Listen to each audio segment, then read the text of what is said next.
Bonjour et bienvenue dans ce 21e épisode de Casserole. Pour ce dernier épisode, nous allons revenir sur notre façon de consommer et son évolution au cours de notre vie et essayer de donner des réponses pratiques à tous les auditeurs qui s'interrogent aussi sur leur façon de se nourrir ou de nourrir les autres. Comment consommer responsable, consommer mieux pour notre environnement, mais aussi pour soutenir économiquement des agriculteurs qui en ont besoin? Est-ce possible de le faire sans être riche? D'ailleurs, est-ce vraiment à nous de le faire, alors que l'État même nous donne parfois l'impression d'être défaillant? Enfin, comment cet engagement se construit lorsque l'on est journaliste? Comment parler de ces sujets de gastronomie, source de plaisir, en parlant aussi de tout ce que cela implique politiquement, sans effrayer ni culpabiliser les gens, ou au contraire en les culpabilisant un petit peu? Pour répondre à toutes ces questions, je suis avec Camille Labro, journaliste au Monde, notamment, dont ses préoccupations sont au cœur du travail qu'elle produit. Bonjour Camille. Bonjour Zazie. Pour parler de ça aussi, je suis avec mes deux chroniqueuses adorées, réunies pour cette dernière émission, Céline et Jill. Salut les filles.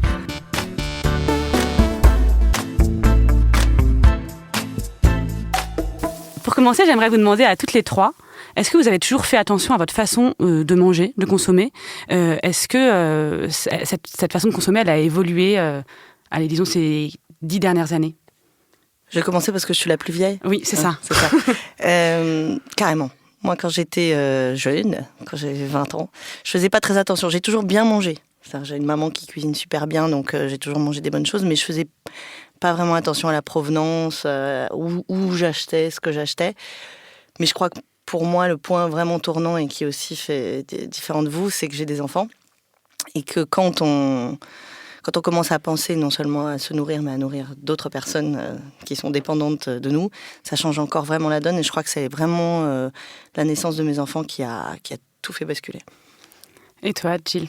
C'est un peu comme Camille, j'ai toujours bien mangé avec un papa qui rentrait tard le soir, mais nous préparait quand même un risotto, etc. Mais pour le coup, on n'était pas très branchés sourcing des produits. On allait au marché, chez des maraîchers, mais on se demandait pas s'il y avait leurs légumes de pesticides ou quoi que ce soit. Et je crois que c'est quand j'ai commencé à devenir autonome que moi-même, je me suis mise à cuisiner pour moi, que du coup, j'ai commencé à faire attention d'où ça venait. J'ai commencé à acheter des produits bio au supermarché. Puis des supermarchés, j'ai été dans des épiceries bio, puis des épiceries bio au Biocoop, et puis après, à acheter directement aux producteurs. On va le voir, ça, généralement, quand on commence à mettre son doigt dans l'engrenage du bien manger, il y a des choses. Il n'y a plus de retour en arrière possible pour certaines façons de consommer. Toi, Céline? Ouais, après, je pense que j'ai plus ou moins le même âge que Jill et ça traduit bien, en fait, Un peu plus vieille quand même, hein. Désolée. C'est un peu le syndrome d'une époque, parce que mes parents, c'était pareil, en fait. Ils faisaient pareil, ils cuisinaient. Mes parents rentraient tard, à l'inverse, moi j'étais quand même assez nourrie au Picard quand ils n'étaient pas là. Mais le week-end, on cuisinait beaucoup ensemble. Mais les produits n'étaient pas, en effet, pas sourcés. C'était vraiment la recette qui dominait et pas forcément le produit qui va la composer. Et c'est idem quand je suis partie m'installer pour mes études de journalisme à Lille, que j'ai commencé à fréquenter les marchés, à éviter les supermarchés. Et après, en effet, il n'y a plus de retour en arrière. Mais quand on est jeune, on a pas trop au tout début, on n'a pas ces préoccupations-là. Il y a d'abord des préoccupations pécuniaires. Mais je crois qu'aussi, c'est une question d'époque. Parce que ma mère est une cuisinière formidable qui a cuisiné toute sa vie presque pour moi, j'ai envie de dire, et pour ses amis et pour les autres. Et je crois que même elle allait au petit marché et tout, mais la question se posait pas du tout de la même manière qu'aujourd'hui. Et donc la prise de conscience, elle est à la fois sur le fil d'une vie, mais aussi c'est vraiment une affaire d'époque. Et je pense qu'il y avait aussi une question du prix à ce moment-là aussi, où quand on allait au marché, ok, on regardait les qualités des produits, mais le prix pouvait encore dominer. Là c'est moins cher celui-ci, ce maraîcher-là. Ouais. Aujourd'hui, c'est un peu moins le cas, parce qu'on sait que ce maraîcher travaille bien, alors oui, on va payer plus cher les produits qui le vendent. Oui, et moi, pour parler de moi, c'est pareil. Je pense que j'avais des parents qui, d'un côté, faisaient leurs courses, des grandes courses au Picard, et en même temps allaient au marché le dimanche. Et quand je me suis mise à habiter toute seule, j'allais au Lidl. Je me rappelle très bien parce que c'est ce qu'il y avait de moins cher. Et aussi, j'avais aucune conscience de ce qu'était le bio, de ce que ça signifiait. Quand ma mère s'est inscrite dans une AMAP et qu'elle a commencé à avoir des paniers bio, j'ai écrit un article qui s'appelait le bio beurre. Alors, ma révélation aujourd'hui, c'est un peu ma ligue du LOL à moi, mais j'ai laissé cet article sur Internet. Mais parce que j'avais aucune idée de ce que ça impliquait de manger bio, je crois. Pour moi, c'était ce qui était bon, c'était peut-être les produits ultra transformés. On va voir, c'est des choses qui évoluent effectivement au cours du temps. Et peut-être on va commencer avec toi, Céline, parce que je vous ai demandé à chacune de me dire peut-être un point sur lequel vous avez vraiment évolué. Toi, Céline, comme tu es notre chroniqueuse vin habituellement, je t'ai demandé de nous expliquer comment ta consommation au vin avait changé, et notamment parce que j'entends souvent des gens quand ils parlent de vin nature, donc c'est un type de vin dont on a parlé beaucoup dans ces émissions, qui me disent j'ai goûté au vin nature et puis il n'y a plus de retour en arrière possible. Et voilà, comment il s'est fait ce déclic chez toi? Ouais, il date de plusieurs années. Jusqu'alors, j'étais biberonnée à la cave conventionnelle de mon père et au vin de chez Nicolas pour les soirées entre copains. Et j'ai commencé ensuite à faire des critiques pour le semestriel omnivore. Et je m'intéressais déjà aux vins, mais dans le sens classique du terme, des vins souvent technologiques, de grandes appellations. Et sur les tables que je me suis mise à fréquenter, pour le boulot et le plaisir, il y avait des vins étonnants et désarmants. Alors oui, certains sentaient le cul de la vache, d'autres le cidre, mais c'était qu'une histoire de patience. En fait, en le laissant décanter, en étant bien accompagné par la personne en charge du service du vin, et en le laissant décanter, s'ouvrir, il y avait bien d'autres parfums qui restaient à découvrir. Et je me suis aussi, à ce moment-là, questionnée sur la notion de patience, parce que c'est quoi cette histoire de patience où nous, on doit attendre 30 minutes qu'un vin s'ouvre et que cette odeur disparaisse, alors que le vigneron, il a bossé 1 an dessus. Donc, la patience, c'est toute relative. Et une fois ouvert, je trouvais que ces vins, il y avait des émotions fortes, c'était vibrant, c'était vivant. Et l'air de rien, assez sournoisement, mon palais a changé. Et j'ai aussi commencé à multiplier les salons de dégustation, à me rendre chez les vignerons. Les Mosses, c'était les premiers. Puis après, j'ai visité des Languedociens, des Alsaciens, des Ligériens, des Bourguignons, des Beaujolais, des Auvergnats, chacun avec leur vision du terroir. Et ils m'ont tous appris à voir le terroir différemment. Pas comme il devait être absolument à tout prix, ce que j'avais appris jusqu'ici. C'est-à-dire un Condrieu devait goûter l'abricot, un Chablis goûter la pomme verte. Mais comme il était réellement, c'est-à-dire le fruit d'un millésime et d'un sol. Et parce que le vin naturel, du fait de l'absence d'intrants et de procédés technologiques, c'est quand même beaucoup d'attention portée à la vigne et une belle expression du terroir au final. Puisque dans le verre, il n'y a que du jus de raisin et un raisin qui a puisé son goût dans les pieds de vigne, qui s'enfonce dans un sol qui est sain. Et j'ai aussi appris à accepter les humeurs du vin. C'est souvent ce qu'on reproche au vin naturel. Et récemment, je suis allée rendre visite à Gilles Azoni, c'est un vigneron ardéchois, un fervent défenseur des vins sans aucun intrant. Même pas une lichette de soufre. Et il m'a beaucoup appris. Parce que quand on parle de vin naturel, on parle de vins qui ne rentrent pas dans des codes industriels. Ils ne sont pas produits à la chaîne avec toujours le même goût. Alors oui, ils peuvent changer, mais c'est ça la beauté des produits artisanaux. Un beurre fermier n'a pas le même goût en août, quand les vaches pèsent de l'herbe grasse et sèche, et en mars, quand elles sont encore nourries au foin. Et pour finir, je voulais aussi aborder un point pratique. Parce que j'en ai un peu marre que mes copains arrivent à se faire berner avec des faux vins nature. Et qu'aujourd'hui, c'est quand même une grosse tendance de fond, c'est une grosse tendance le vin naturel, et on commence à voir fleurir dans les supermarchés vin sans soufre, vin sans soufre, vin sans soufre. Du coup, je suis tombée sur des conseils d'une œnologue sur le sans soufre. J'aimerais vous lire un peu, vous m'arrêtez quand ça devient trop technique, mais je pense que vous allez comprendre. Donc c'est Marie-Laurence Porte, qui est œnologue consultante chez Œnosens à Cadillac en Gironde, et qui dit « Un vin sans sulfite ajouté est un vin technologique qui respecte la limite réglementaire de 10 mg par litre de SO2 total. Le raisin est récolté en légère sous-maturité afin d'obtenir un pH plus bas, car cela favorise la présence de soufre sous sa forme active. Sur certains terroirs, pour ne pas avoir d'arômes végétaux, il est possible de vendanger à maturité et d'acidifier les moûts par la suite. Hop, on ajoute de l'acidité. Sur vendange, la bioprotection à base de levure non Saccharomyces de type Metsicovia en association avec Torula spora permet d'occuper le milieu et éviter le développement de levures indigènes. On peut aussi ajouter 10 grammes hectolitres de tanin gallique à l'alcool qui sont de puissants antioxydants pour protéger les moûts de l'oxydation. Pendant le cycle de pressurage, il faut réduire au maximum les rebêches pour limiter la trituration. Il faut également travailler sous gaz inerte et lancer le plus rapidement possible les fermentations après le débourbage. Après, je vous en passe, c'est des meilleurs. Et pour... Non, en gros, la fin est assez marrante. Je crois qu'il faut vraiment s'interroger sur ce que recherche le consommateur avec un vin sans soufre, car pour le vigneron, c'est un lourd investissement en temps et en argent. En même temps, de cette façon-là, oui, c'est clairement un lourd investissement en temps et en argent, puisqu'en fait, on va compenser l'absence d'ajout de soufre par 1000 produits magiques. Et c'est ça aussi le problème, c'est qu'aujourd'hui, on voit vin sans soufre, puisque le débat sur le vin naturel s'est posé sur le soufre, alors que c'est pas que ça. Et du coup, oui, il existe des vins sans soufre industriels, mais c'est pas très sain. Donc, un vin naturel, comment on fait pour le reconnaître ? On l'achète chez un caviste indépendant. On l'achète pas au supermarché, on l'achète pas chez Nicolas. Il n'y a pas écrit nature en gros dessus. C'est interdit d'ailleurs, non ? C'est interdit légalement, sauf que récemment, j'ai vu chez Nicolas un vin où il y avait écrit... Balance, ça donne tous les noms à la C'est la dernière émission, lâchons-nous. Non, j'ai vu chez un caviste... Chez Nicolas, tu peux le dire. Non indépendant. Vin nature à butiner. Aucun vigneron naturel n'écrirait ça sur la bouteille. Aucun. J'en connais C'est comme, aucun qui c'est comme écrirait ça. les yaourts qui s'appelaient bio à l'époque et ont été interdits. Et qui ont été interdits. Oui. C'est ça, biolactique ou je sais plus. Et aucun vigneron n'écrirait ça sur la bouteille. Et aujourd'hui, en effet, la marque de fabrique, ça a longtemps été les étiquettes funky des vignerons. Sauf que, forcément, argument marketing, c'est récupéré. Donc, c'est plus une valeur. Et donc, le caviste indépendant, il faut que pas écrit nature dessus. Et il faut que ce soit à minima en bio. Et après, il faut faire confiance à son caviste. Et il y a une question que je me pose aussi, c'est au niveau du prix. J'imagine que toi, peut-être au fur et à mesure du temps, tu as été prête aussi à mettre plus d'argent pour acheter du bon vin ou... Moi, je m'achète moins de fringues. Je m'achète moins de produits technologiques. J'achète que du pinard. Non, mais très jeune, quand j'ai commencé à mieux manger, j'ai déjà commencé dans mon budget mensuel à accorder beaucoup d'importance à la nourriture et ensuite le vin. Donc après, j'ai une cave et j'achète beaucoup auprès des vignerons directement. Donc l'un dans l'autre, je m'y retrouve. Mais oui, je dépense plus d'argent, je pense, que la moyenne dans les vins.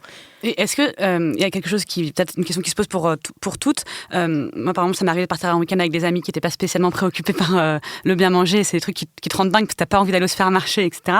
Est-ce que toi, pour le vin, avec peut-être tes amis qui s'y connaissent moins, t'as eu des situations, j'en sais rien, des repas où on a amené des mauvais vins chez toi ou comment tu fais si t'as vraiment envie que de boire du vin nature, que des bons vins pour en société, quoi, pour rester un peu diplomatique? Alors déjà, quand je pars en vacances avec des gens, soit je les ai convertis, ils boivent même du vin naturel, voilà. Et c'est le terme, un peu converti, malheureusement. Et soit je prends dans ma valise, ça m'arrive souvent d'en ramener. Et sinon, là, ça m'est arrivé à un dîner, et tu le sais bien parce que je pense que c'est... tu me tends la perche. Ça m'est arrivé à un dîner, je l'avais bien précisé, et en fait, ils ont toujours pas compris que c'est un engagement de ma part, et qu'en plus, c'était mon métier. Donc vraiment... Voilà, c'est comme ramener un cheeseburger quand tu vas dîner chez Camille Labro, quoi. Pareil. Et je suis sortie acheter une bouteille à côté de chez moi, il y a une très bonne cave. Et quand je l'ai ramené, ils m'ont fait trop bien, on veut goûter. Ils ont tous bu un verre. Il avait plus. Du coup, je l'ai pas bu, c'est pas grave. Je l'ai pas bu ce soir-là. C'est des gens qui venaient dîner chez toi qui t'avaient amené du vin conventionnel. Ouais. Un code du Et Rhône de pourtant, Monoprix. je leur voilà. Et en plus, ils comprennent pas parce qu'ils me disaient mais attends, j'ai mis 20 € dedans. Je suis allée au supermarché. Il faut leur dire mais je préfère ne rien avoir. Oui. Tu leur avais dit. Oui, je leur ai déjà dit. Mais à un moment, en fait, tu perds tes amis. Tu Non, vois, sinon, tu leur envoies un petit texto. Moi, je fais ça avec C'est le nom fait. des cavistes dans le C'est coin. fait. Je leur dis, en C'est passant, vous traverserez, vous passez devant ce Du caviste. quartier. C'est ça. Mais c'est vrai qu'on peut passer pour des emmerdeurs. Ouais, on passe Mais- souvent pour des emmerdeurs, je trouve. Et- Des ados là, limite. Et toi, tu le disais, donc Céline, tu as aussi pu avoir cette conscience-là parce que, de par ton métier de journaliste, tu as été voir aussi des vignerons, tu as été voir comment les gens faisaient les choses. Et Camille, toi, je voulais te demander, déjà pour commencer, comment tu es devenue journaliste gastronomique? Parce que j'adore manger. Non, c'est une réponse bateau, mais c'est vrai que j'étais pas complètement spécialisée dans la gastronomie avant. D'après Dixit, mes autres potes journalistes d'antan, j'ai jamais fait du vrai journalisme. C'est-à-dire, j'ai jamais fait du journalisme de guerre, tu vois, des trucs de politique, etc. Mais par contre, à une époque, quand j'ai commencé, c'était il y a longtemps, je traitais un peu de culture, cinéma, etc. Puis ensuite, j'ai un petit hiatus. J'ai vécu aux États-Unis, je suis rentrée, et là, j'avais un peu du mal à retrouver mes marques, j'avais perdu un peu mon réseau, puis j'ai eu mon premier enfant. Et quand il s'agit de retrouver du travail, je me suis dit, mais en fait, je veux vraiment faire un truc que je peux faire sans jamais me lasser. Et de quoi puis-je parler sans jamais me lasser? C'était évident pour moi qu'il n'y avait que la bouffe, en fait. Et tu as toujours parlé peut-être on peut te présenter un peu pour les éditeurs qui ne te connaîtraient pas, mais donc tu écris pour Le Monde et tu as aussi écrit des livres de recettes et de rencontres avec notamment des maraîchers et des pêcheurs. Et c'est des livres qui sont assez engagés. Je lis dans l'intro de Fourcher Fourchette, je vous lis l'intro rapidement. Depuis 10 ans que je suis journaliste culinaire, j'ai nourri une passion grandissante pour les produits, l'agriculture et la culture du bien manger, bien au-delà des restaurants ou des recettes. Et pour la cuisine des marins, l'intro, c'est ce livre est un hommage à l'univers de la petite pêche, solidaire et responsable, à ses saveurs et à son humanité profonde, un monde menacé qu'il faut préserver contre vent et marée. Est-ce que quand tu as commencé le journalisme gastronomique, tu avais déjà cet engagement-là, ou j'imagine que plus on fait, plus on s'engage aussi? C'est marrant parce que tu me fais réaliser qu'en fait, non. Mais je m'étais jamais posé la question comme ça. Mais je pense que quand j'ai commencé, je pensais d'abord à ce qu'il y avait dans l'assiette. Et c'est même venu à l'époque, c'était il y a une dizaine d'années que j'ai commencé à vraiment me spécialiser dans la cuisine, la gastronomie. Et c'était le démarrage, le fooding qui commençait, qui prenait de l'ampleur, etc. Mais là, il n'y avait pas du tout la folie bouffe qu'on connaît aujourd'hui. Et en fait, à l'époque, je travaillais pour La Tribune, qui était encore en mode papier, et pour le supplément. Et quand j'avais demandé, quand on m'avait proposé de faire une page, j'avais dit, je vais la faire sur la gastronomie. Et ma rédac chef, que j'aime beaucoup et avec qui je suis toujours en contact, m'avait dit, très bien, mais tu dois devenir la meilleure dans ce domaine. Et tu dois connaître tout le monde, tu dois avoir fait tous les restos, etc. J'avais aucune idée de comment le faire puisque j'avais pas beaucoup de budget. Et elle me dit, démerde-toi, fais-toi inviter. Voilà, c'était déjà. Mais elle voulait pas forcément dire par les chefs, mais inviter par des gens, par mes co-diners, quoi. Enfin, t'as pas la thune, fais-toi inviter par des riches personnes. Bon, bref. Quoi qu'il en soit, comme ça ou autrement, je me suis débrouillée et j'ai réussi à créer un bon réseau. Mais à ce moment-là, c'était vraiment... il y avait cet attrait de la gastronomie, des chefs. C'était sexy, quoi. Et puis peu à peu, je me suis éloignée de l'assiette pour regarder autour et surtout regarder les gens. Et en fait, c'est ce que tu as prélevé dans les intros de mes bouquins, c'est que il y a plus que ça qui m'intéresse finalement, c'est l'humain. L'humain, comme Céline dit, le vigneron, le producteur, le maraîcher, le pêcheur, et évidemment l'humanité de ceux qui transforment les aliments, c'est-à-dire les cuisiniers. À l'inverse, je suis devenue très allergique à tous les égo-trips du monde culinaire, donc plus ça va, plus j'évite ça. Et voilà, donc en fait, je suis devenue quelqu'un très très gentiment dit un jour de mon travail que j'étais une journaliste culinaire humaniste. Et un peu marginale aussi ou... Oui, en effet. Il fut une époque au magazine du Monde où on me traitait de militante culinaire. Je ne sais même pas ce que ça veut dire, mais enfin bon, bref.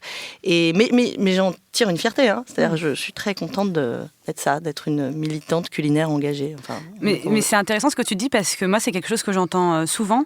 Quand j'ai invité dans Casserole, notamment des gens assez militants, que ce soit pour le sujet de la cantine ou des fromages, j'ai eu des retours en disant oui, c'était bien, mais elle est un peu trop militante quand même. Et oui, militant a un côté. C'est un peu comme bobo en fait. C'est très péjoratif. Or, moi, j'assume, je suis une bobo militante culinaire journaliste. Enfin, je sais pas, dans l'autre que vous voulez. Et vous, les filles, est-ce que c'est quelque chose aussi, parce que c'est quand même un milieu qui est aussi, le milieu de l'alimentation qui est trusté par les marques, les lobbies, par l'industrie agroalimentaire. Comment on fait pour rester intègre dans ce milieu-là, et est-ce qu'il y a assez de tribunes assez d'endroits où parler de ce qu'on aime, de ce dont on aimerait parler? Pas du tout assez, moi je trouve. Ouais. Non, et comme toi tu l'as fait avec Casserole, où on est obligé, je pense, de s'en créer aujourd'hui pour trouver pour avoir des porte-drapeaux et pouvoir s'exprimer sur toutes ces thématiques qui dérangent souvent. Et quand je sais que plusieurs fois j'ai proposé des sujets et forcément ça engage certains lobbies et d'écrire contre ces lobbies, et du coup tout de suite les rédactions sont un petit peu plus frileuses de se mettre à dos Evian, Coca-Cola, etc. C'est moins le cas dans le vin parce que les lobbies sont pas moins forts. On peut le voir à Bruxelles, mais ils sont moins présents en termes de publicité. Et du coup, on a un peu plus. Mais bon, certains magazines que je lis, j'ai lu récemment un magazine où clairement ils faisaient la publicité de bulles. Je comprenais pas pourquoi ils parlaient de ces bulles-là en disant que c'était les meilleures bulles de la Terre. Et je pense que derrière, il y avait forcément un enjeu économique. Et alors, comment on fait concrètement? En fait, on est là avec Camille pour qu'elle nous dise comment on va faire, nous. Faut trouver quoi? Des rédactions qui acceptent de te laisser parler? Est-ce qu'il y a aussi... toi, tu avais un blog, à un moment, Camille, t'en parlais, un blog où tu étais complètement libre de dire ce que tu voulais. Est-ce qu'il faut aussi avoir des espaces qui, justement, sont pas rattachés à des rédactions? Et du coup, voilà, après, il y a le problème d'être payé, mais... Oui, c'est compliqué, et d'autant plus comme les médias traditionnels ne vont pas très bien, c'est d'autant plus compliqué. Ça devient d'autant plus compliqué de trouver sa place et de se creuser. Moi, j'ai de la chance. Il se trouve que ça fait 8 ans que je bosse pour le magazine du Monde et Le Monde, et on m'a accordé cette liberté aussi. Ça, j'en suis très gré à ma rédaction, parce que je peux un peu dire ce que je veux dans le cadre de ce que j'écris. Mais il y a deux manières, c'est-à-dire soit on ouvre sa gueule, on fait une tribune indépendante sur un blog ou dans une colonne qui est décrite comme ça à l'avance, soit on le fait de manière plus insidieuse. Et moi, c'est comme ça que j'ai commencé, c'est-à-dire finalement, c'est dans les choix aussi des sujets que je fais. C'est-à-dire que je refuse systématiquement maintenant tout sujet qui ne correspond pas à mes valeurs. Ça peut sembler un journalisme déviant, mais pour moi, c'est ça ma responsabilité aujourd'hui. C'est si on me dit tu veux pas écrire sur la nouvelle tendance de je sais pas quoi, je dis non, c'est une tendance industrielle, je vais pas du tout écrire là-dessus. Et si vous voulez le faire, faites-le faire à quelqu'un d'autre, mais moi je vais pas écrire ce papier. Et du coup, chaque papier que je propose ou que je fais va aller dans le sens des valeurs indépendantes, bio, humaines, paysannes, des valeurs que je défends profondément et donc peu à peu, je pense, se construit un petit puzzle de mon travail qui le mieux possible représente ça. C'est ce que j'essaye de faire en tout cas. Mais c'est insidieux. Puis il faut tenir la barre, quoi. Oui. Et il y a aussi, moi j'ai aussi eu l'idée de t'inviter pour cette émission parce que tu prends aussi la parole sur les réseaux sociaux, notamment sur ta page Facebook, et tu as posté un post qui a fait réagir pas mal de gens. Et là, comme ça, on va retrouver aussi cet engagement journalistique qui va forcément, moi j'imagine pas autrement avec un engagement personnel. Je lis un peu ton post. Vas-y. À moins que tu veuilles le lire. Non, je sais pas lequel tu parles. Alors, ça commençait par « Nous sommes la dernière génération qui peut interrompre l'emballement climatique ». J'ai commencé cette nuit le livre qui s'annonce formidable de Julien Dossier, Renaissance écologique. Et dans le prologue, j'ai été abasourdie par cette phrase, même si je savais déjà « Nous sommes la dernière génération qui peut interrompre l'emballement climatique ». Et je me dis que malgré tout ce que j'ai l'impression de faire, je ne fais pas encore assez, pas du tout. Autour de moi, je suis effarée de rencontrer encore autant de gens, même dans mon cercle d'amis proches, qui n'en ont rien à cirer, qui me disent que je dramatise, que les histoires d'écologie, c'est pour les riches, qui ne comprennent pas pourquoi c'est un problème de prendre l'avion ou de s'acheter une nouvelle paire de baskets tous les 2 mois. Je passe pour la chieuse de service, la rabat-joie, la donneuse de leçons. Quand mes enfants me demandent ce qu'ils devraient faire plus tard, tout ce que je sais leur répondre, c'est quelque chose qui te plaise et qui soit utile. Mais il y a bien peu d'enseignements existants qui peuvent les préparer à ce futur-là. J'essaye de donner l'exemple, de cultiver la décroissance, de faire des bons trucs à manger avec 3 fois rien, de faire pousser des plantes dans mon salon et du compost dans mon placard. Ça fait marrer les gens, tant mieux. Je me déplace à vélo et en train, je n'achète plus rien au supermarché, ni plus grand-chose ailleurs d'ailleurs. J'ai réutilisé, je recycle tout ce que je peux. J'ai changé de banque et de fournisseur d'énergie. J'essaye d'écrire le plus possible sur des choses qui ont du sens. J'essaye de prendre soin des gens autour de moi. Mais ça ne suffit pas, bien sûr que ça ne suffit pas. Nous sommes la dernière génération qui peut interrompre l'emballement climatique. Et voilà, tu racontes ça et les gens ont pas mal réagi, mais ça montre aussi que derrière un engagement journalistique, il y a forcément un engagement personnel, quoi, juste de citoyen. En fait, plus ça va, et plus je réfléchis à tout ça, plus je suis atterrée, et puis j'ai en même temps envie d'agir. Ce qui se passe, c'est qu'en fait, j'ai choisi, je me dis, le prisme culinaire est un prisme comme un autre. D'autres gens vont choisir le prisme de l'énergie ou le prisme du vin, comme Céline. Enfin, c'est lié, bien sûr, et je crois qu'on peut faire beaucoup à travers ça, mais tout ce qui se passe en termes écologiques et tout commence beaucoup avec l'alimentation. Donc ce genre de message et ce genre d'alerte, c'est aussi mon devoir de le faire, même si ça semble trop vaste. Mais c'était une prise de conscience un peu paniquée à ce moment-là, j'avoue. Mais justement, on sent que les consommateurs veulent consommer mieux, mais il y a aussi parfois cette impression qu'on les culpabilise ou qu'on leur met beaucoup sur les épaules, à l'endroit où notre propre gouvernement parfois n'aide pas. Donc là, Gilles, tu vas nous parler, toi, du plastique. Et juste avant, donc il y a une vidéo qui est sortie sur Combini d'Hugo Clément, qui a été dans une décharge en Malaisie, une décharge sauvage, où en fait, on retrouvait plein de produits recyclés français, quoi. En fait, des produits qu'on n'avait pas recyclés en France, mais qu'on avait envoyés dans les pays pauvres parce qu'on ne savait pas où les mettre. Et il y a eu cette réponse. Sous la vidéo, il y avait pas mal de commentaires, dont un citoyen qui disait je veux bien me bouger le cul pour l'écologie, mais à partir du moment où je jette mes déchets dans la poubelle appropriée, ils finissent quand même dans la nature, c'est au gouvernement de se bouger. Ça, c'est quelque chose qu'on retrouve aussi pas mal dans le discours des gens. Je sais pas ce que moi, je pense que la responsabilité, elle est à tout le monde. Il faut arrêter de se déresponsabiliser en disant c'est pas ma faute, c'est la faute du gouvernement, c'est pas ma faute, c'est la faute du mec qui a fait la bouteille en plastique, c'est pas ma faute. Et je veux dire, on peut prendre responsabilité à tous les niveaux. Et c'est ça, je pense que tant qu'on ne comprend pas ça et qu'on remet la faute sur l'autre, on n'y arrivera jamais. Ok, mais en même temps, on nous enseigne qu'il faut mettre dans la bonne poubelle, il faut bien recycler. Il y a 26% du plastique aujourd'hui qui est recyclé. Et en même temps, on dit aux gens... Moins, je crois. Moi, j'avais vu 26. Ouais. C'est désespérant. C'est désespérant. Mais à partir du moment où on fait croire aux gens que ça va être... Enfin, tu vois, je suis d'accord, chacun a sa responsabilité, mais par exemple, tu vas au but de Chaumont, moi, c'est quelque chose qui me choque. Au but de Chaumont, tu vas au but de Chaumont quand il fait chaud, par exemple. Okay, tout le monde est en train de pique-niquer. Il n'y a pas de poubelle de recyclage dans les buts de Chaumont. Ouais. T'as des poubelles qui sont là en train de vomir du plastique partout parce que tout le monde est allé au supermarché acheter son... Et en fait, on nous fait croire que ça va être recyclé, donc les gens n'ont pas encore commencé à changer leur façon de faire. Alors qu'en fait, initialement, on aurait dû juste dire, si tu as l'occasion, essaye de prendre un pot en verre et ensuite le nettoyer, tu vois. Et il y a aussi la question du prix dont tu parles un peu dans ton texte, là. Est-ce que il y a aussi cette chose de dire aux consommateurs, oui, mais il faut dépenser plus d'argent, vous n'avez qu'à pas vous acheter le dernier iPhone, etc. Moi, je trouve pas cette réponse satisfaisante de dire à des gens qui ont moins de moyens, oui, mais il faut faire un effort financier. Je sais pas si moi, j'ai fait le test personnel. Alors, je dis pas, bien sûr, j'ai des moyens. Je suis dans la classe moyenne, haute, bourgeoise même, mais je pense que c'est pas une question d'argent, c'est une question de faire attention et peut-être d'y passer un peu plus de temps. C'est surtout d'abord un peu plus de temps. D'abord, temps à choisir ce qu'on va acheter et ensuite temps à cuisiner, évidemment. Parce qu'il n'y a pas de mieux se nourrir pour moins cher sans temps à cuisiner.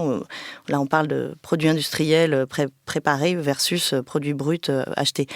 Mais juste pour la petite histoire, j'ai rassemblé pendant 1 an les notes de mes frais domestiques, sans compter le vin. Parce que le vin, c'est un autre budget. Mais tout frais domestiques. J'ai une famille de 5, 3 enfants, 2 adultes. Et j'ai une moyenne régulière de 700 € par mois. Je sais, c'est assez élevé. C'est beaucoup, ouais. Mais en fait, non. Quand il réfléchit, j'ai demandé autour de moi des étudiants qui dépensent 200 € pour eux-mêmes, pour tout seul, individuel. 700 €, c'est pour les 5. Hein. Attention, ça fait donc 120, 130 par personne par mois. Ça compte tout, y compris d'ailleurs tout ce qui est produit de ménage, parce que c'est dans le tas. C'est pas tant que ça. Et en fait, c'est que du bio, c'est que des produits sourcés, mais c'est des produits bruts. Donc en fait, il faut juste faire attention, je crois. Ça commence par là, déjà. Mais ça aiderait quand même, et ça, mais même, on en parle tous, dans les cantines scolaires, par exemple, où ça aiderait quand même d'avoir une éducation et à cuisiner et à reconnaître les produits et savoir d'où ils viennent de la part aussi de notre État. Quoi. Ça, c'est sûr. Et puis, l'éducation culinaire et potagère en école, c'est mon prochain combat. Et ça, c'est essentiel. Évidemment, c'est essentiel et je pense il est vraiment temps que le gouvernement, que l'éducation nationale reconnaisse que ces valeurs-là sont à apprendre avant même d'apprendre la géométrie. Elles vont être beaucoup plus utiles et nécessaires et vitales demain pour les enfants d'aujourd'hui que plein d'autres matières qu'on leur enseigne encore de manière totalement vétuste. Donc oui, il y a tout ça à faire, mais je pense qu'on peut faire bouger les lignes à son niveau. C'est-à-dire que si moi, en tant que parent d'élève, je fous le merdier. Bon, c'est vrai, j'ai une voix, je suis journaliste, mais j'ai récemment fait ça avec un article sur les cantines scolaires. Et maintenant, je peux dire que la mairie de mon arrondissement me traite un peu différemment et a des propositions. Donc, on peut faire changer les choses à son niveau. Et justement, moi j'avais le souvenir, on parlait du plastique, j'ai le souvenir de quand sont arrivées les poubelles jaunes quand j'étais enfant, parce que j'habitais en banlieue, je me rappelle très bien qu'on a eu une nouvelle poubelle. Je demandais à Jill si elle s'en rappelait, mais je pense qu'elle est plus jeune que moi, donc je devais avoir, je sais pas, 8 ans, je pense. Et Jill, toi, tu vas nous parler de comment a évolué ta relation avec tes poubelles. Comme on disait tout à l'heure, en fait, ne sachant pas vraiment où ça partait, même si je faisais bien le tri, etc., et que je me rendais compte que tous les 3 jours, je devais descendre ma poubelle avec mes déchets pour les mettre dans la poubelle du tout venant. Et que je me suis dit, en fait, là, c'est plus possible. Tu as une pile même de déchets recyclables, tu as beaucoup trop de déchets ménagers. Il faut savoir qu'à peu près chaque Français a 750 grammes de déchets par jour, donc multiplié par le nombre d'habitants, etc. Et donc, du coup, j'ai décidé qu'il fallait réduire ça. Donc, malgré un appartement tout petit parisien de 30 mètres carrés, l'absence de balcon, etc., Le plus judicieux, ça m'a semblé d'investir dans un petit composteur. Donc à cette époque, il faut savoir que la mairie de Paris lançait une nouvelle campagne de dons de lombricomposteurs. Donc le principe est simple. Vous avez une petite boîte à étages dans laquelle il y a des petits verres qui grouillent. Je tiens à le signaler, qui ne sont pas des asticots, parce que moi, on a déjà fait le coup. On m'a dit, mais t'as tes asticots dans ton placard, dans ton truc. En fait, ce sont des lombrics. Il faut vraiment c'est très différent. C'est plus mignon. C'est plus mignon, puis surtout, ça bouffe pas des trucs en train de se décomposer. Au contraire, ça aide une décomposition saine. C'est hyper important. C'est pas les petits machins verts qui blancs là, qui grouillent sur la bouffe pourrie, quoi. Et du coup, ces petits lombrics, ils vont s'occuper de digérer vos déchets, ils vont les remuer, et puis, in fine, au bout de quelques jours et quelques semaines, vous obtenez un compost brun, grumeleux, qui sent un petit peu le sous-bois, moi, je trouve. Et ça donne presque envie, c'est presque bucolique, ce que tu racontes. Et ce compost, il faut savoir qu'en fait, il est extrêmement riche en nutriments et qu'on peut alors le réutiliser pour booster un peu les cultures de nos jardinières, même si on n'a pas de balcon. Moi, j'ai sur mes rebords de fenêtres des tomates, des concombres, etc. Ou alors, si on ne sait pas quoi en faire, gentiment le donner à ses voisins qui ont un peu plus de place. Bon, malheureusement pour moi, j'ai pas été sélectionnée par le programme de la mairie de Paris, donc j'ai dû investir de mes deniers personnels pour acheter un composteur. Oui, parce qu'à la mairie de Paris, on peut s'inscrire à plusieurs moments de l'année et si on est sélectionné, on peut recevoir gratuitement un lombricomposteur. Voilà. C'est quoi les critères ? Il n'y a pas vraiment de critères. C'est un tirage au sort. Donc voilà, je n'ai pas été sélectionnée. Il faut savoir que le lombricomposteur que la mairie de Paris met à disposition coûte, si on l'achète nous-mêmes, environ 89 €. Du coup, moi, j'ai décidé d'investir dans quelque chose d'un petit peu moins cher, qu'on appelle bokashi. Donc, c'est un petit peu le même principe. Donc, c'est une espèce de grande boîte dans laquelle on va mettre ses biodéchets. Donc, ses épluchures de légumes, ses épluchures de fruits, ses coquilles d'œufs, son café. On évite, comme pour le lombricomposteur, le poisson, la viande, les pâtes. Les agrumes aussi, c'est pas terrible. Moi, je les mets un peu parce qu'il y en avait trop. Ouais. Ils n'aiment pas l'acidité, les lombrics. Et puis, au bout de quelques jours, on obtient un délicieux nectar appelé thé de compost et qu'on dilue dans de l'eau. Et pareil, du coup, on peut aller arroser nos jardinières. Et puis pareil, là pour le coup, c'est un tout petit peu différent du lombricomposteur. Donc vous obtenez pas une espèce de poudre qui ressemble à de la terre. Ça va rester vraiment une mixture assez grossière qu'on utilise. Là pour le coup, il faut avoir un petit peu plus de place parce qu'on vient remplir le fond de ces bacs potagers ou de ces jardinières. Et il faut attendre juste quelques semaines parce que le pH de cette mixture est un peu acide. Donc ça risque de brûler les racines. Donc on laisse ça un peu reposer. Et puis après, on vient mettre nos cultures. Et j'ai fait le test, j'ai mis mes fraisiers dans cette petite mixture. Ils sont hyper en forme et je pense que dès demain, j'aurai au moins 10 fraises à manger en même temps. Je suis très, très contente. Et est-ce que tu as remarqué, du coup, grâce à ton compost, que tu avais moins de biodéchets ? C'est simple, du coup, donc ça fait 6 mois que j'ai ce bokashi à la maison. Désormais, ma poubelle de tout venant se réduit à une poubelle tous les 6 à 8 semaines. Et ce matin, du coup, je suis allée mener l'enquête. J'ai ouvert ma poubelle pour voir finalement ce qu'on n'arrivait pas à jeter, à mettre dans ce bokashi. Et donc, j'ai trouvé une poignée de cheveux arrachés de ma brosse, une petite plaquette de comprimés homéopathiques et un préservatif. Voilà. Ça se recycle pas. Toute la vie de Dieu révélée dans une poubelle. Voilà. Mais tu sais que les cheveux, ça va aussi au compost, hein. Tu peux mettre tes cheveux. Ah ouais, tu peux mettre tes cheveux, les poussières que tu ramasses au balai, par terre, tout ça, ça les prend. Si je peux me permettre, moi aussi, je fais mon compost chez moi, comme tu le disais dans le texte de Facebook. Et là, il y a un bénéfice supplémentaire chez nous, c'est que c'est extrêmement éducatif. Et mes enfants ont toujours adoré petit. Alors, d'habitude, on est là, genre, ça ressemble à du caca avec des vers dedans, c'est dégueulasse. Bon, pas du tout.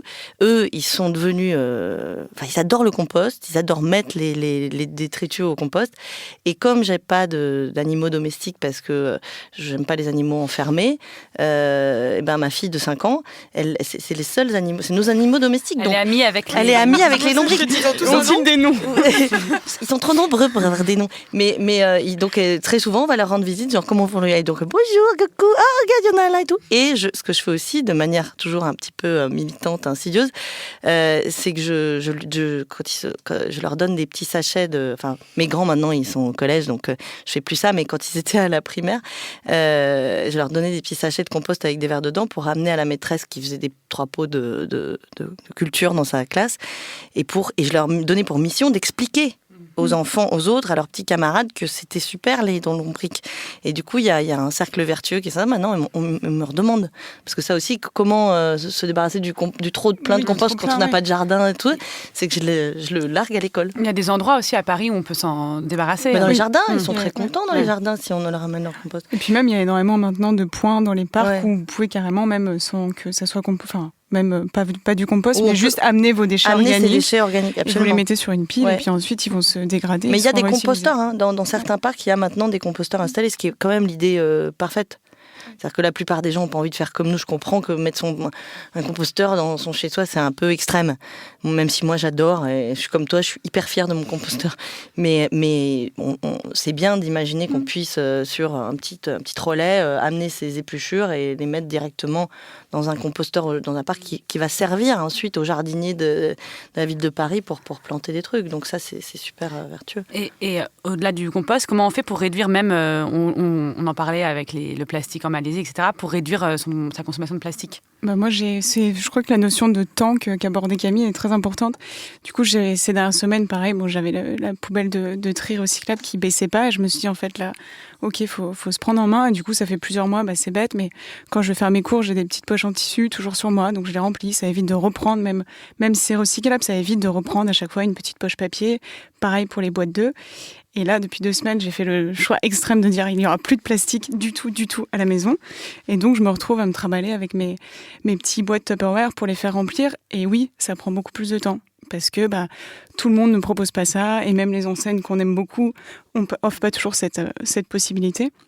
Donc, je crois, oui, c'est à chacun d'essayer de se faire même son petit réseau. Et puis après, voilà, de prendre... Mais je crois qu'on peut agir là, justement. C'est-à-dire que, effectivement, je suis tout à fait d'accord avec toi, Gilles, on manque énormément de propositions de magasins en vrac. Et notamment pour les trucs les plus compliqués, qui sont les laitages, le lait, etc. C'est très très rare de trouver un endroit qui propose du yaourt à la louche qui peut remplir nos pots en verre. Mais ça, tu disais en souriant à une des enseignes qu'on adore, j'en pense à une notamment qui est mon fournisseur numéro 1 de tout ce que je mange à la maison aujourd'hui, qui est le Zingam, dans le 11e.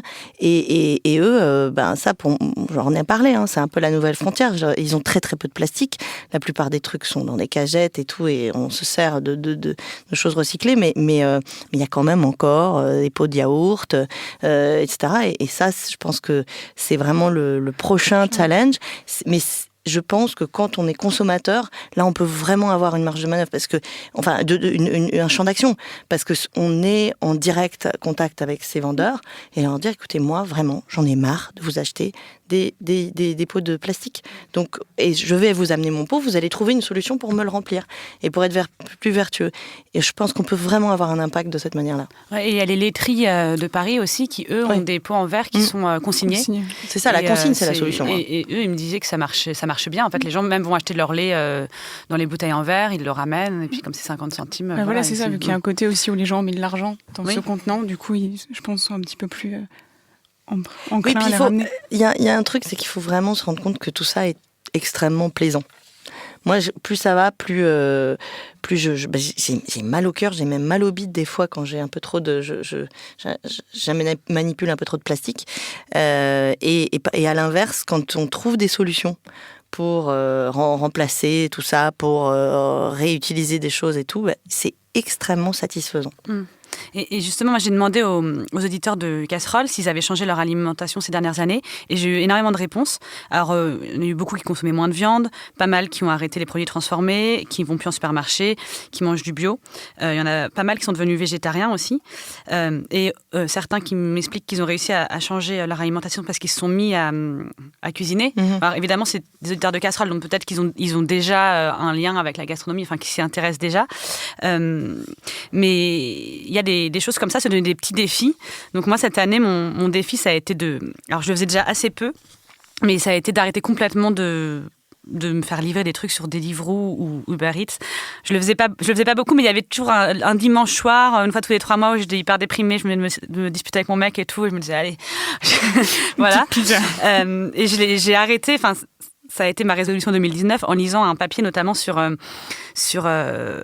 les sans-papiers qui sont des sous-traitants des coursiers, donc c'est-à-dire des coursiers qui sont déjà hyper précaires, qui vont sous-louer leur compte Deliveroo ou Uber Eats à des gens qui n'ont pas de papier, prendre un pourcentage. Donc ça fait des gens sans papier qui te livrent tes plats et qui sont payés peut-être 1 euro la course, s'ils sont payés parce que voilà, ils sont pas forcément toujours payés. Il y a un texte qui est sorti il y a pas longtemps d'un livreur chez Frischti qui s'appelle Jules Salé. Et ça a été, je pense que ça peut être un élément déclencheur pour les auditeurs qui sont encore peut-être livrés sur Deliveroo. Je vous en lis une partie. C'est un très long texte, je le mettrai en ligne sur Casserole. Alors, tout commence dans un open space de 400 mètres carrés en plein marais, baby-foot, panier de fruits, canapé, bar cafétéria. Je suis là pour une réunion d'information pour devenir livreur à vélo chez Frischti, la nouvelle start-up de livraison de repas sur Paris. Avec moi, une vingtaine de mecs de mon âge, entre 20 et 35 ans, 10 noirs, 7 marrons, 3 blancs, tous plus ou moins le même style, survêt, naïs, sacoche, casquette, maillot de foot, doudoune. De l'autre côté de la porte vitrée qui se referme derrière nous, les gagnants de la transition numérique nous observent du coin de l'œil, ceux qui maîtrisent les nouveaux codes de la Startup Nation, ceux qui peuvent côtoyer le baby-foot sans vraiment y jouer, ceux qui ont pu faire des études de marketing, d'informatique ou de digital networking. Moi, je suis principalement avec des immigrés, et des fils d'immigrés, des gens qui parlent à peine français, des gens dont le marché du travail ne veut pas, des blédards. Donc ensuite, il explique comment il a ses premiers shifts, donc c'est des services, donc tu te connectes sur ton téléphone portable, tu dois réussir à avoir un shift, donc un espace de 3 heures où tu vas pouvoir travailler. Et voilà, ensuite, il explique son premier shift, comment il se retrouve dans un hangar de 5 mètres carrés à devoir attendre les courses. Il a personne à qui parler, donc il ne peut pas expliquer pourquoi il a eu 3 minutes de retard parce qu'il s'est retrouvé derrière un camion poubelle. Il est juste noté par un ordinateur. Et je reprends son texte. Il parle du coup il parle avec un livreur Frischti qui lui raconte ce qu'est la réalité de son métier. 7 jours sur 7 par jour avec une coupure de 3 heures en milieu de journée pour 1 200 €. C'est ce que fait un coursier avec qui je discute. Il me dit qu'il a de la fièvre en rentrant chez lui, entre l'effort physique, le poids du sac, les escaliers, à monter, le rythme infernal, la pollution et le stress de la circulation. Il me dit qu'au début, les plateformes payent bien pour attirer les coursiers et que plus les candidats affluent aux inscriptions, plus les rémunérations baissent.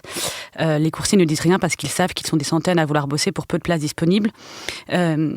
Et il finit en disant « Faut-il vraiment balayer 2 siècles d'acquis sociaux dans le seul but de satisfaire des cadres dynamiques qui veulent garder la ligne en mangeant des carottes râpées, emballées dans des boîtes en plastique, livrées en 7 minutes à leur agence de design par un esclave à vélo?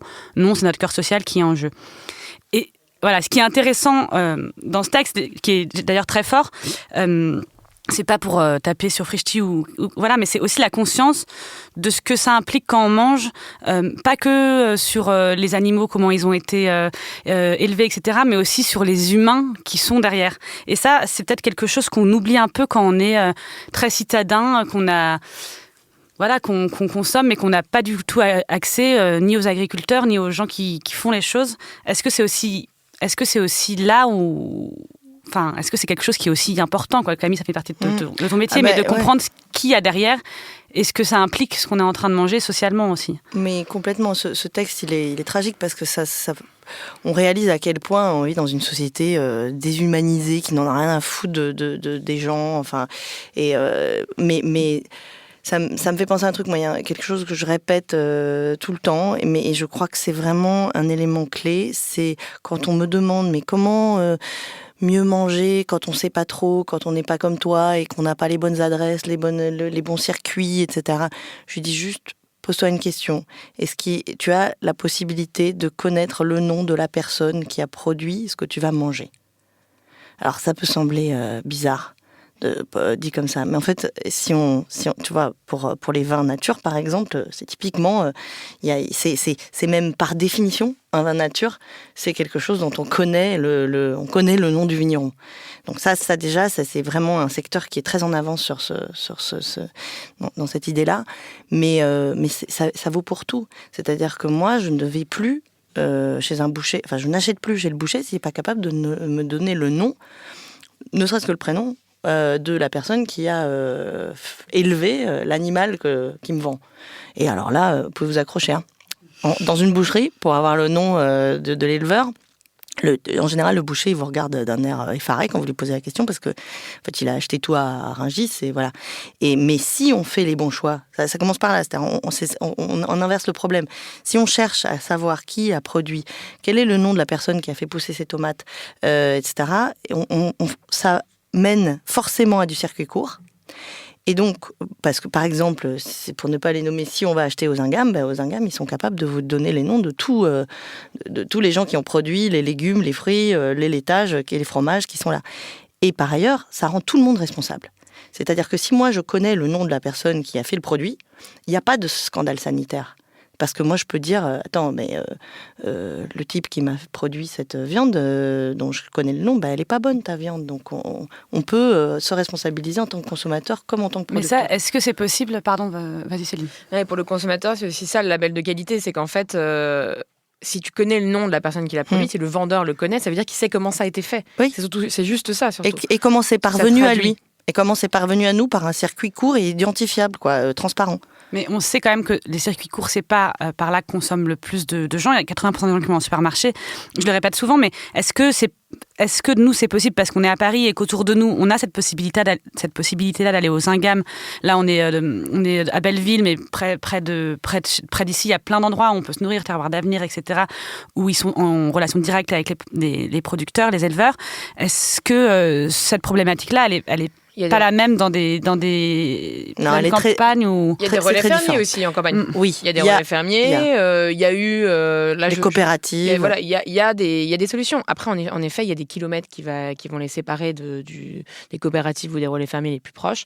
Et la solution du supermarché devient, pour certains, une évidence, voire la seule façon de se nourrir, puisque en fait, autour de soi, il n'y a rien.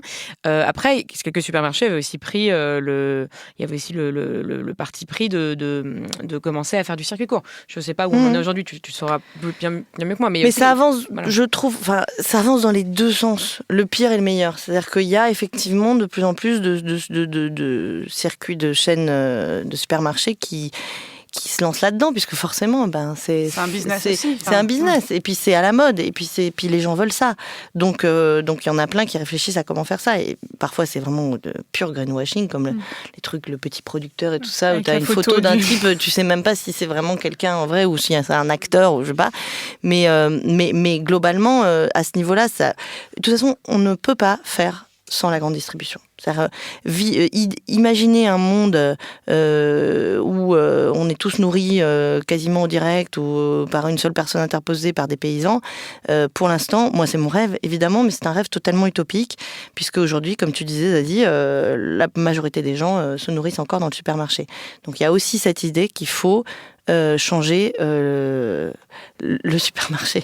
Et mais ça, c'est est-ce possible. qu'on a pouvoir en tant qu'utilisateur, consommateur, d'aller aussi dans son supermarché, d'aller voir le mec au rayon viande de Carrefour et de lui dire elle vient d'où ta viande. Non, mais est-ce qu'on a ce pouvoir-là aussi Mais oui. En plus, il y a des plus petites surfaces. On a des supermarchés gigantesques, mais on a aussi justement en région le petit Spar du coin avec le mec qu'on connaît qui tient la boutique, et je pense à qui on peut dire pourquoi est-ce que vous n'avez pas telle référence, pourquoi est-ce que vous bossez pas aussi avec ce maraîcher auprès de qui vous pourriez vous approvisionner, etc. Donc il faut en fait se parler. faut communiquer, puis il faut informer. C'est-à-dire que je pense que par exemple dans les campagnes, dans les lieux un petit peu isolés, par exemple, il y a un manque d'information. Notamment, je pense qu'il faudrait faire que les communautés locales renseignent les habitants sur où on peut aller justement acheter en direct à la ferme, où est-ce qu'il y a une coopérative d'agriculteurs, etc., où sont les marchés, etc. Et puis je sais pas, faut parler en effet, mais je pensais à l'exemple par rapport au plastique de ce qui s'est passé aux États-Unis. Tu sais, quand ils déballaient tout qui était emballé et ils rendaient le plastique à la caisse. Mais ça, c'est un truc que si tous les consommateurs se mettaient à faire ça, t'imagines ? Je veux dire, les enseignes, elles changeraient vite fait, parce que ce serait ingérable. Donc puisqu'on ne peut pas attendre que le gouvernement change. On ne peut pas attendre que les autorités se disent « Ah tiens, ils sont très très en retard, en fait, ils vivent hors sol, dans un autre monde. » Donc il y a des choses qu'on peut faire d'ores et déjà en tant que mangeur. Et moi je suis persuadée qu'on peut changer des tas de choses par la manière dont on mange, mais il faut que le plaisir et le bonheur de faire tout ça soit vraiment le leader, ce qui mène la pensée et l'action. On arrive à la fin de l'émission et je vais vous poser cette question. Je l'ai posée aussi aux auditeurs. Est-ce qu'il y a encore quelque chose dans votre alimentation, dans votre consommation, on peut dire un plaisir coupable que vous n'arrivez pas à modifier? Parmi les auditeurs, j'ai eu les bonbons Haribo. J'ai aussi une auditrice qui m'a dit: j'ai beau très bien savoir que le pesto est simplissime, excellent et revient moins cher à faire soi-même, il n'y a rien à faire, ces fous industriels m'ont rendu accro à leur sauce. Donc elle a réussi à changer plein de trucs sa consommation, mais le pesto va très bien Barilla, là, elle peut pas s'en passer. Il y a aussi le chocolat, beaucoup, les fruits exotiques, ce qui vient de loin. Ou encore les mi-chocos, les palmitos ou les carambars atomiques. Est-ce que, je sais pas, chacune d'entre vous, il y a quelque chose, même dans votre façon de consommer ou dans les aliments que vous n'arrivez pas à vous passer et vous vous dites à chaque fois que vous le mangez, putain, quand même, c'est pas bien ce que je fais. Qui veut se lancer? Vas-y, Céline. Je me suis jamais dit que c'était pas bien, mais là, d'un coup, je me le dis. Moi, je bois beaucoup de thé. Et je cuisine beaucoup aux épices, voilà. Parce que ça vient de loin. Voilà, c'est gentil. Non, mais d'un coup, elle dit des choses qui viennent de loin. J'ai dit, mon Dieu, des choses qui viennent de loin, qui viennent de loin, qui viennent de loin. C'est irréprochable, en fait, du coup. Moi, je vais décomplexer tout le monde. 2 fois par an, je vais au McDo manger n'importe quoi. Et de temps en temps, je mange une gaufre au chocolat sur la plage. Voilà. Ça va, une gaufre. Mal à personne. Ouais. Et toi, Camille, est-ce que tu as une gaufre au Nutella, pas seulement au chocolat. Voilà. Oui, parce que non, au Nutella. Est-ce que tu as une confession à nous faire? J'avoue, pardon, j'ai du mal à trouver. Mais oui, bon. En fait, c'est par rapport à ma famille qui continue à bouffer des Haribo de temps en temps. Et en fait, je me rends compte que si j'interdisais aux gamins de bouffer des Haribo, ils en mangeraient encore plus. Donc, on autorise ça de temps en temps.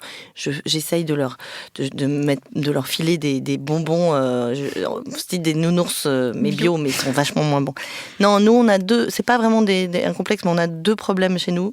C'est le beurre, parce que j'avoue qu'on a beaucoup de mal à manger le beurre fermier, qui a vraiment le goût de l'étable. Et donc, on opte pour du beurre bio, mais encore en format un peu industriel. Et l'eau, ça c'est pas un plaisir coupable. Mais je crois que l'eau est très problématique parce qu'on n'aime pas du tout le goût de l'eau du robinet. Donc on la boit quand même, on met des fils, des bâtons de charbon, des machins, on essaye. Mais on achète aussi parfois de l'eau en bouteille, ce qui est vraiment j'ai l'impression qu'on est dans un club de concession. Alors c'est des bidons de 5 litres. Hein. Voilà. Moi j'ai les bonbons Haribo, j'avoue de temps en temps un petit paquet d'Happy Life, j'aime bien. J'ai aussi la viande, c'est une de mes autres résolutions et j'ai pas tellement réussi à, peut-être un peu, j'en achète moins mais j'ai quand même du mal au restaurant à prendre le plat végétarien quand il y en a.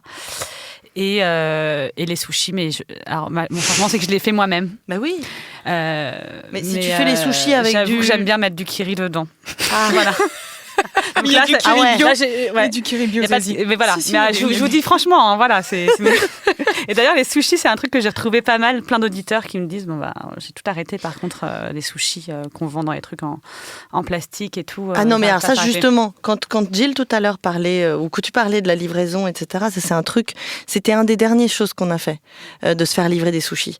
Et un jour, j'ai dit, c'est plus possible. C'est dégueulasse et c'est plein de poissons dégueulasses. On va le faire autrement. Et faire des sushis à la maison, non seulement c'est super simple, il faut juste acheter le bon riz gluant mais il n'y a pas besoin de rice cooker ni rien, ça se fait tout seul. Acheter du bon poisson chez son poissonnier, au mieux au marché, enfin bref. Et avec les enfants, c'est génial, ça change tout. C'est mes enfants qui me disent, maman, plus jamais on achète du sushi shop, c'est terminé. C'est 1000 fois meilleur, c'est fun, ça se fait en famille. Et franchement, c'est tellement... Je comprends même pas comment on peut penser que c'est compliqué. Parce que c'est du poisson cru qu'il faut juste mettre en tranches. Enfin, voilà, quoi. Après, tu mets du kiri ou pas. Oui, moi, je l'ai fait toute seule, mais bon, voilà. Ça sera ma prochaine étape 2020. On arrive à la fin de l'émission. Je vais vous demander, comme à chaque fois, un conseil pour nos auditeurs, un livre qu'ils pourraient lire cet été sur la plage, un documentaire. Peut-être je commence avec les miens. Voilà. Moi, je vous recommande des livres de Camille Labro, évidemment, pour chez Fourchette. Du champ à l'assiette chez Tana Édition. Et également La cuisine des marins, voyage à bord des bateaux aux recettes de retour de pêche chez Grund. Et enfin, Affaires de goût, 80 recettes mémoire. Donc, c'est un livre qui compile certaines de ses portraits et recettes de mangeurs qu'elle publie chaque semaine dans M, le magazine du Monde. Et enfin, je vous recommande Le printemps silencieux de Rachel Carson. Alors, c'est un livre qui a été publié dans les années 60. Rachel Carson, c'est une biologiste qui a beaucoup écrit sur l'écologie et ça a été vraiment une lanceuse d'alerte qui a notamment beaucoup parlé, elle parle beaucoup dans son livre des pesticides, des insecticides, etc. Au moment où c'est sorti, c'était une femme, donc tout le monde l'a traitée d'hystérique, de sentimentaliste, etc. Mais ça n'a pas empêché que le livre soit un best-seller. Et on est très contente avec Jill qui ressorte parce qu'il n'était plus publié. Donc on se disait, est-ce qu'on va sur Amazon le payer 250 €? Et il est republié publié chez Wild Project Édition, qui est une super maison d'édition qui publie plein de livres sur l'écologie. Voilà, à toi, Jill. Moi, je voudrais juste reprendre une phrase de Vandana Shiva, qui est militante écoféministe, qui dit « Vous pouvez jardiner sur un mur, une terrasse, un balcon. Chaque endroit et chaque personne devrait s'engager à préserver au moins une plante. » Je crois que c'est très important, justement, mais on parlait d'humain derrière les produits qu'on mange. Chacun à notre échelle, on peut planter une graine de tomate ou une graine de concombre ou je ne sais quoi, et juste de voir la graine pousser, les différentes étapes, je crois que ça remet beaucoup de choses en perspective. On comprend qu'il y a une saisonnalité, on comprend qu'il faut du temps entre le moment où la graine est plantée et le moment où on aura le fruit. Et voilà, je crois que c'est vraiment important. Et une association qui s'appelle Graines de Troc, que j'aime beaucoup, qui met à disposition justement des semences libres, non hybrides F1, que vous pouvez vous troquer, qui permet aussi de maintenir une très très riche biodiversité. Et voilà. Et tu nous as toutes converties parce qu'avec Céline, on a nos petits plants de tomates. Et c'est vrai que c'est quelque chose de les voir du moment où on les plante et essayer de les faire survivre en plus sur un balcon parisien. Donc parfois, on voit des photos, on te demande du thé de compost pour leur donner des petits coups de boost et tout. Et voilà, c'est vrai que... qui m'a beaucoup plu, c'est mes petits pois. Quand j'ai découvert qu'ils lançaient des espèces de la Spider-Man, ils s'accrochent en fait, les petits pois. Ouais. Ils lancent des espèces de petites lianes pour s'accrocher autour d'eux et ils se tiennent grâce aux autres. C'est incroyable à regarder. Tous les matins, je l'ai regardé pendant 10 minutes. Et est-ce que tu as pu en manger ? Ah oui, j'en ai eu, c'est tout petit. 3. Non, j'en ai mangé, j'avais 4 gousses que je mangeais crues comme ça, c'était magnifique. Hop, tu cueilles, tu manges cru, tu manges même la cosse, c'est incroyable. Et imaginez ça avec les enfants, c'est pareil. Oui. Les enfants, c'est un truc de dingue quand ils voient tout ça, ils comprennent tout. Quand ils observent ça. Après, tu jettes pas de la même manière tes légumes, quoi. Ah ben non. Plus jamais tu les jettes de la même manière. Tu les jettes pas, en fait, tu les manges. Et toi, Céline, est-ce que tu as une recommandation ? Oui, mais alors c'est pas forcément en lien avec le sujet, c'est surtout vu que c'est la dernière émission. Et si vous avez encore envie de lire des choses sur le vin, et c'est plutôt sur la plage cet été, je vous conseillerais de lire Mes aventures sur les routes du vin de Kermit Lynch. Kermit Lynch, c'est un vieux de la vieille du vin. Il a 77 ans aujourd'hui. Il était caviste et distributeur en Californie. Et il raconte dans ce livre toutes ses virées dans le vignoble français. C'est drôle, c'est un peu vieux jeu, mais on y apprend beaucoup sur l'histoire et le terroir de notre belle France. Et on parle pas de vin naturel ou de vin conventionnel là-dedans, on parle de vin tout court. Très bien. Et toi, Camille ? Eh ben, moi, puisque tu l'as mentionné, je voulais proposer la Renaissance écologique de Julien Dossier, qui est un livre paru chez Actes Sud tout récemment, et qui, en fait, commence de manière dramatique, comme je l'évoquais, mais continue par, en fait, une proposition passionnante autour de modèles anciens pour imaginer une autre société plus durable, plus responsable, plus vertueuse. Et je voulais juste finir sur une petite phrase que j'ai trouvée il n'y a pas très longtemps de Tristram Stuart, qui est un peu le gourou de l'anti-gaspi en Angleterre, qui disait, enfin c'est une traduction que j'ai faite moi, mais si vous voulez changer le monde, il faut faire une meilleure fête que celle de ceux qui le détruisent, le monde. C'est-à-dire, encore une fois, il faut ne jamais oublier l'histoire de se faire plaisir, de manger des choses délicieuses. Parce que pour citer ma mentor gourou Alice Waters, la chef américaine dont j'ai traduit le bouquin, qu'on peut aussi emmener sur la plage, l'art de la cuisine simple, la révolution doit être délicieuse. Eh ben, c'est une belle conclusion. Merci à Quentin qui a réalisé cette émission, à toute l'équipe de Binge Audio. Je voudrais remercier évidemment Gilles et Céline, les chroniqueuses de cette émission, qui ont fourni un super travail tout au long de l'année et avec qui nous avons pu nourrir nos réflexions et notre estomac de temps en temps autour de cette table ou d'une bouteille de vin, ce qui a été vraiment très précieux. Merci enfin du fond du cœur à tous les auditeurs pour tous vos messages et votre enthousiasme. Merci tout simplement d'avoir écouté cette saison de Casserole. Donc cette saison de Casserole, c'est fini. Mais je vous retrouverai fin 2019 avec un nouveau projet autour d'un livre de recettes perdu et retrouvé. En attendant, le meilleur endroit pour discuter avec moi, c'est mon Instagram, zazimiamiam, ou mon mail, zazi@binge.audio. Je vous dis à très vite et surtout, n'oubliez pas de bien manger. C'est important.